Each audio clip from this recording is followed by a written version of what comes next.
Hello, in this video I'm going to show you how you can add a link on your TikTok bio. Okay, so when you're logged in on your TikTok, you're going to click on edit profile.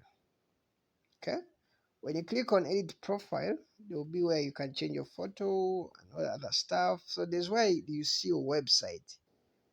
Add your website. If you want to add your website, you go and click on there.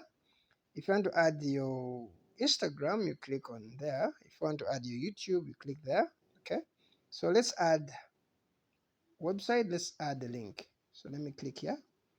You just have to click add your website. Then let me add this. It's better to start with HTTPs, stuff like that, www. Even if you don't do like that, you can just say web vita. So this is my website. Okay, so for you, you can add your link. If it's a website, it's a blog link, you can put it there. Then after that, you can click on save.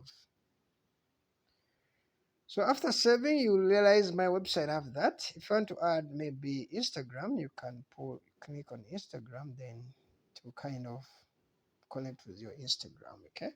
Or if you only have your Instagram or your Facebook as your website, you can just put it where I've put the website. Still, it will also work for you. So that's how you can add the URL or a link to to your your TikTok bio or profile. Okay. Thank you, and bye bye.